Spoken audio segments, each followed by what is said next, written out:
மாண்புமிகு பேரவைத் தலைவர் அவர்களே, நேற்றைய தினம் சட்டமன்ற பேரவையில் நிதிநிலை அறிக்கையின் மீது விவாதத்தில் பங்கேற்று உரையாற்றி இருக்கக்கூடிய உறுப்பினர்களுக்கெல்லாம் மிக தெளிவாக, விளக்கமாக, விரிவாக நம்முடைய அமைச்சர் தங்கம் தென்னரசு அவர்கள் உரையாற்றியிருப்பது உள்ளபடியே பாராட்டுக்குரிய வகையில்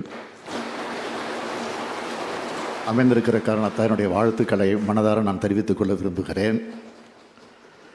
நேற்றைய தினம் விவாதத்தின் போது சில குறிப்பிட்ட சட்டமன்ற உறுப்பினர்கள் வைத்த வினாவுக்கு விளக்கம் சொல்லியிருக்கிறார்.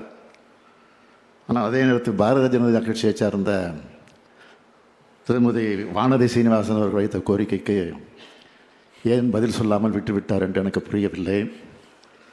அவர் ஒரு கோரிக்கை வைத்தார். கோவையில் நூலகம் அமைக்கப்படும் என்ற அறிவிப்புக்கு நன்றி தெரிவித்துவிட்டு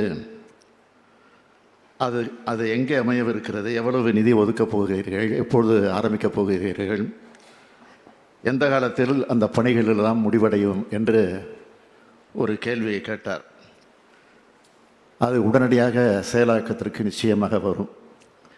ஏனென்றால் இந்த ஆட்சி சொன்னதை செய்யும், சொன்னதை தான் செய்யும், சொல்வதைத்தான் செய்யும். எப்படி மதுரையில் உலக தரம் வாய்ந்த கலைஞர் நூலகம் குறிப்பிட்ட காலத்திற்குள் கட்டப்பட்டு திறந்து வைக்கப்பட்டிருக்கிறதோ, அதேபோல் சென்னையில் கலைஞர் பல்நோக்கு சிறப்பு மருத்துவமனை, மதுரை அலங்காநல்லூரில் ஜல்லிக்கட்டுக்காக ஏறுதழுவுதல் அரங்கம் அமைக்கப்பட்டிருக்கிறதோ, இன்னும் சில தினங்களில் நம்முடைய கலைஞர் நினைவிடம் அமையவிருக்கிறதோ, அதேபோல் அவைகளெல்லாம் சொன்னபடி நிச்சயமாக இந்த ஆட்சி நடக்கும். ஆனால் ஒன்று மட்டும் உறுதியாக நான் திருமதி வானதி சீனிவாசன் அவர்களுக்கு தெரிவித்துக் கொள்ள விரும்புவது, மதுரையில் எய்ம்ஸ் அறிவித்ததை போல் நிச்சயமாக இல்லாமல் குறிப்பிட்ட காலத்திற்குள் கட்டி முடிக்கப்படும். அதுவும் நான் குறிப்பிட்ட தேதியை குறிப்பிடுகிறேன். ஜனவரி மாதத்தில் 2026 ஜனவரி மாதத்தில் அது திறக்கப்படும்.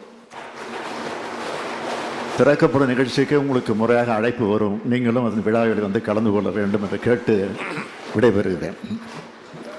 மாண்புமிகு இல்லை முதல்வர் பேசுகிறவர் அடுத்த மாண்புமிகு வேளாண்மை நிதிநிலை அறிக்கை மீது